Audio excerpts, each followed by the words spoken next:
Hey everyone, it's Boyce with Southern Source Inspections. I wanted to do a quick video for you guys today and show everyone the tools that I use on a home inspection. A lot of times buyers or real estate agents will ask about my tools, and I figured why not take some time today and kind of show you everything in my tool bag and how it works and why we use it. So the first thing that every inspector should have is a good flashlight. This is a Streamlight HPL Stinger series.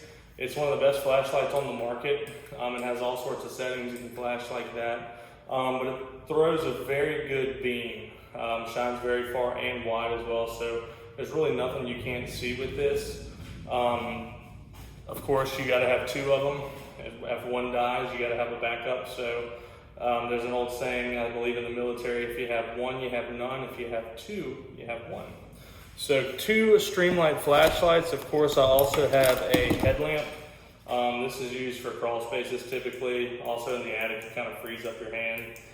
This is a Borit headlamp I got off Amazon. It's actually relatively affordable. It's about 30 bucks, but it works really, really well. It's 1,000 lumens as well. Couple other things we've got a drill. This is just a small little rechargeable drill. I also got this off Amazon, but it's really good for opening electric panels. Furnace covers, air conditioners, disconnects for the units, things like that. It's got all sorts of different attachments, so I can attach a different attachment to it to open up different types of things. Airplane going by. I'm sure you guys heard that. Sorry about that. So I got that. I can open up, that's what I use to open up all the electric panels, things like that. A couple other things. This is pretty key. I use this outside. It's just a pry bar.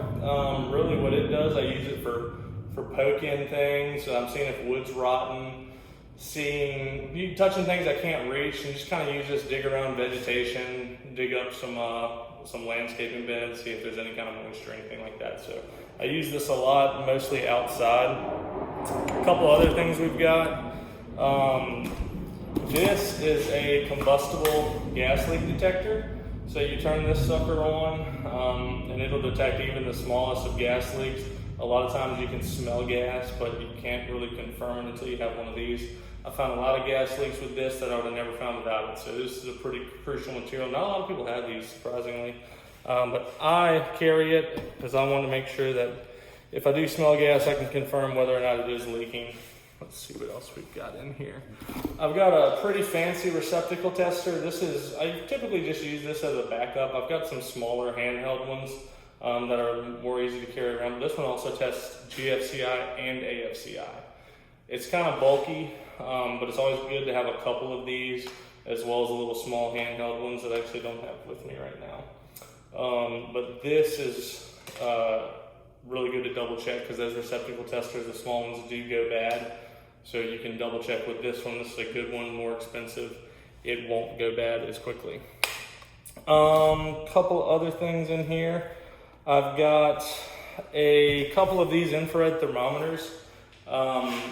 I don't use these all too often because, quite honestly, they're not that accurate. They only read surface temperature. You see a lot of these right now with the COVID-19 pandemic. They're using to check people's temperature. That's pretty inaccurate as well, because they only read the surface temperature. So they would read the temperature of your skin or the temperature of whatever you're pointing it at. The best way to check temperature is to use infrared. And when I say check temperature, I mean temperature splits for AC, things like that. But this is another one of my tools. This is a specialty tool. Not everyone has this. This is a FLIR thermal camera. This is the most expensive tool in my bag. This camera is about $2,000, and it is the most beneficial thing you can use on a home inspection. So it sees temperature differences. It'll see moisture stains that I can't see. It'll spot overloaded electrical circuits. It'll spot air leaks. Tons and tons of things I can't see, and you can kind of see how it shows different temperatures here. That's my hand.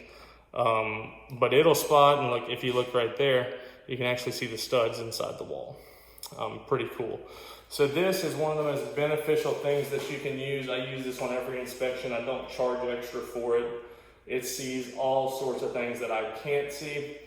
And when I do your temperature splits on your AC system to get the delta T, I use this rather than this, because this reads the actual temperature, and again, this reads surface temperature. I just have this as a backup. So like I said, it's always good to have a couple of different items.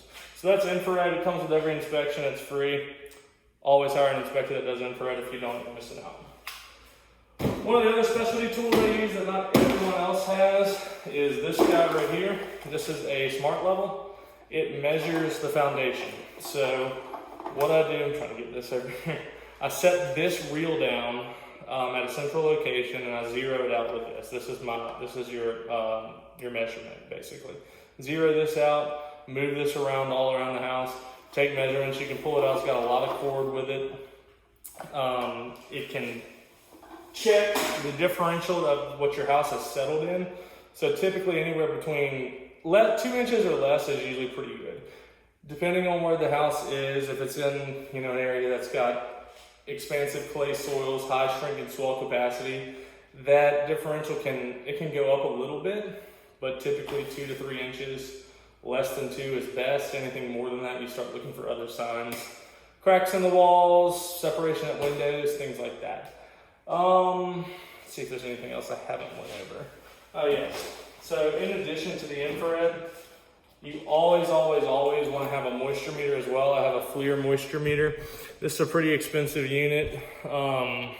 It confirms any type of potential moisture that you spot with this. So like I said, this reads temperature differences. This confirms if something's wet. So these go hand in hand. You can't use this without this. Have to have a moisture meter.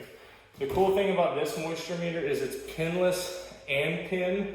So what do I mean by that? I mean pinless, you can turn it on. I'll show you guys here. So right now it's reading 0 moisture. I'll put it on my hand. It's gonna have a lot of moisture, obviously. Our bodies are made of water. So see 100% moisture, that's pinless. Okay, there's also an intrusive method. That's a pin mode, so let me grab that. This is your pin mode. Let me back up so you can actually see me here. This is your pin mode, so you would actually put this up into here, and then you can stick this inside of wood, whatever material you want to check. There's different settings on here, and it'll read the moisture content for you. Depending on the material, it's going to have some moisture, depending on what it is, but this will confirm if something's actually still wet in conjunction with the infrared camera. This is a crucial tool. Again, it's not required to be carried by our state board, but of course any good inspector is going to carry this. So that's essentially the gist of my tools. Let's see if there's anything else that I might have. Here we go. I've also got a clamp meter. Now this is what electricians use. Obviously I don't use this too much, but if there's ever any kind of wiring in question when I open up an electric panel, hey, this wire looks too small for this breaker, you can clamp this on there, on the actual wire. It'll read the amperage, tell you what it's pulling. It'll tell you if that wire is functioning the way it should, or if it's carrying too much amperage for what it's rated for. I don't use this a lot. This is pretty much for specialty situations. Actually, someone gave this to me. It was brand new. That's the only reason I have it, but I have used it before. It's just another tool that that kind of separates Southern Source Inspections from a few other inspection companies. Trying to use all these specialty tools just to make sure that whenever you're buying your house, you are 100% certain that it's in good shape, and if there is any issues, you're going to know about them. They will be addressed, or you can ask for them to be addressed rather. But you will have a thorough knowledge of the condition of the house that you're buying. So guys, that's pretty much it for my tools. Hope to see you guys on the next inspection. We'll use all these tools there and get you checked out.